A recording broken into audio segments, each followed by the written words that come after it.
Thanks for joining us here to watch episode 3 of Hawkeye. A bit late to the party. We'll get this thing out there, but we're enjoying ourselves as we kind of roll through this season, through the holiday season.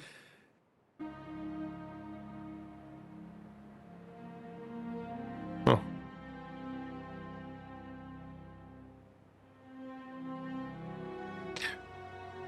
Is she getting So by she's without smart. anyone knowing she's deaf? Yeah, that's what I'm thinking.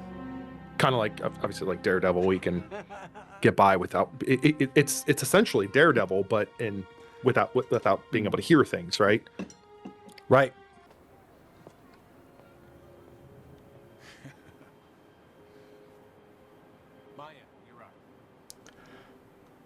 So the person that we did not see there pinching her cheek must be someone of importance. It wouldn't be Kingpin, would it? Ronan? Yeah. Or maybe it is looks like Ronan. And tracksuit guys. Oh boy. Hello, my name is Inigo Montoya. You killed my father. Prepare to die. Right. Classic sort of origin or turn for a character. Especially when a parent or father figure, whatever it may be, is murdered and we have a big misunderstanding on our hands. Potentially. Right. You good? I buy Imagine Dragons tickets for my girlfriend as like early Christmas gift, right? That's so sweet. Good, sweet. I don't even know.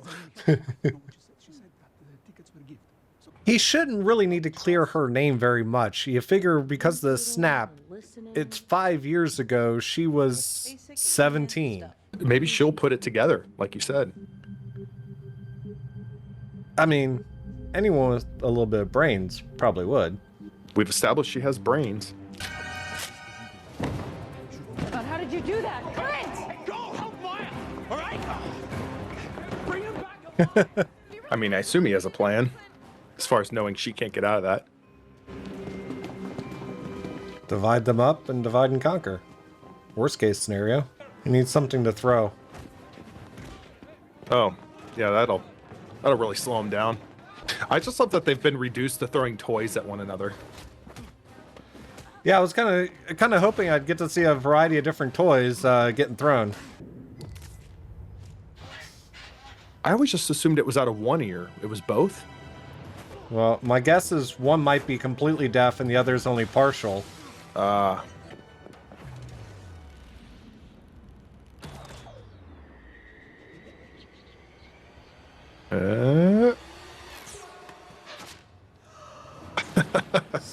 Oh, right into a ball pit. Ooh. Now we're getting somewhere. Come on, let's do this. Ugh. Yeah, I didn't think these guys were going to come out unscathed. No, I mean, that one guy was so consumed with Imagine Dragon tickets. You think that was going to go well for him? Against Hawkeye? Get the hell out of here. Oh.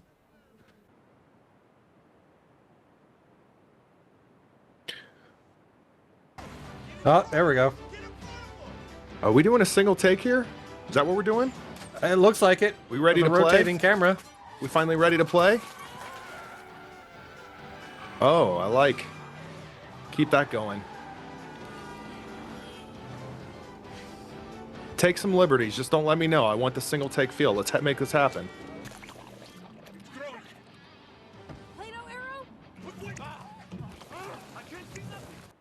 CGI was a little suspect there, but okay. I'm enjoying this sequence nonetheless.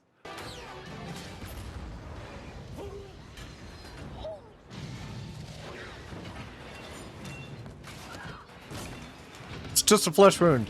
Just a scratch. That'll Sure, do. they'll walk it off. More arrows more dangerous than that. That'll do.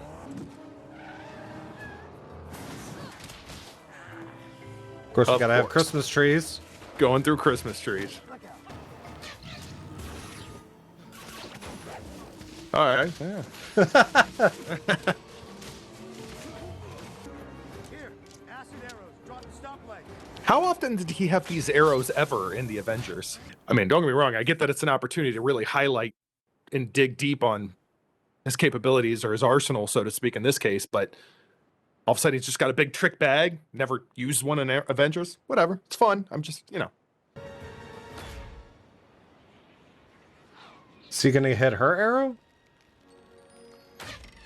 Oh, it says Pym.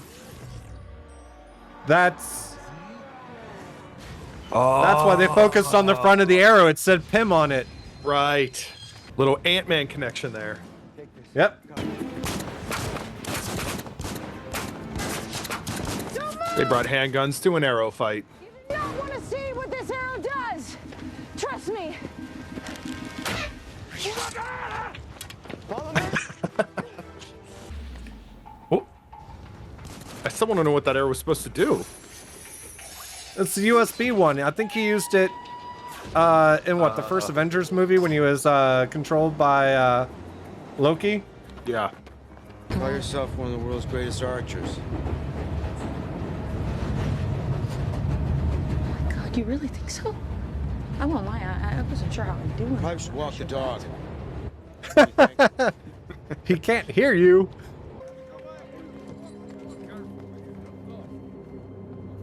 I don't know why now just realized that it's Trust a Bro Moving Company. Just getting used to this place, you know?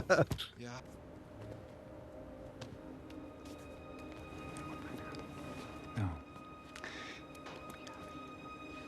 Mustache guy is uncle.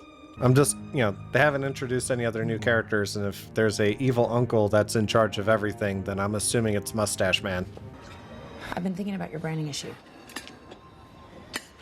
You need a more recognizable costume. They're already recognizing him wherever he goes. My job for the last 20. Picture this. In purple. Oh, The wow. original comic book outfit. I'm sorry, Kate. I'm not a role model to anyone. Never have been. We know that's not true, and it's going to be proven otherwise as the series goes on. You left. So you still think Jack is involved in this thing somehow? Yes. There's too many coincidences. He was at the auction that night, and yesterday he offered me a butterscotch. Exactly a crime. Wait, what? We can get into her company's files. Bishop Security has a huge criminal database. There's gotta be info on the tracksuits and Jack in there. Yeah. You can tell he doesn't really care for this plan.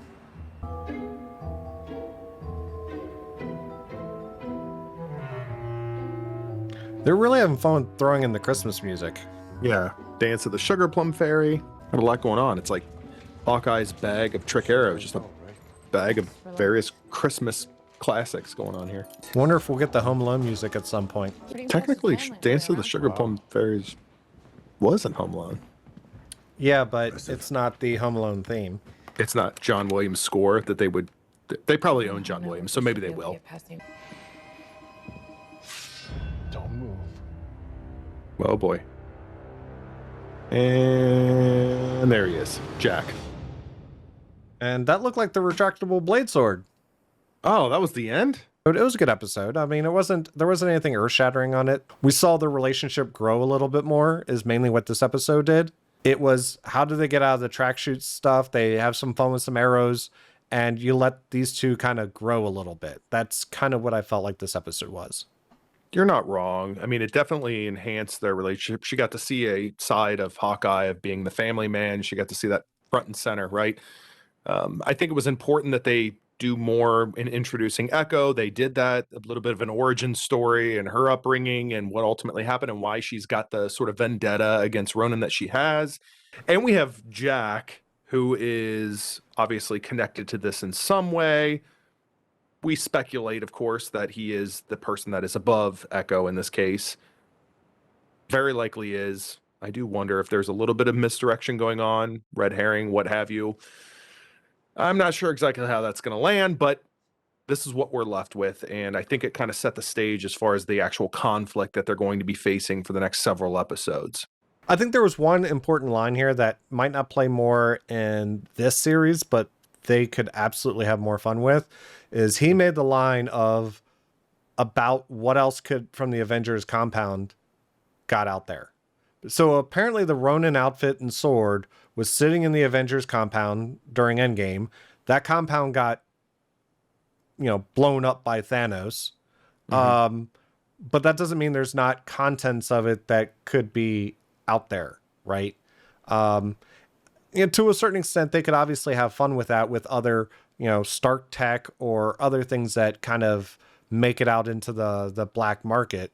Yeah, if I had to make a guess, I would assume that they've already got some plan in place, whether it's from a upcoming film or within this actual season of this series, where something else from that compound surfaces. That's already out there, I would assume. And if nothing else, or let's say, they're throwing it out there so that it's out there and they can use it and do something with it if they ever choose that it's either convenient or entertaining or what have you. So yeah, I think it's like you said, I think it's an interesting concept. I like that they kind of threw it out there, and it gives them, again, the option to play around with it if they ever want to.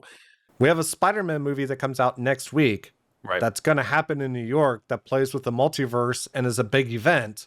I do kind of, from a MCU standpoint, want to know how these two things fit together. My concern is that we watch a series like this and we think, oh, it's going to have huge implications, or not huge, but it's going to have direct implications with Spider-Man. And I hope it does.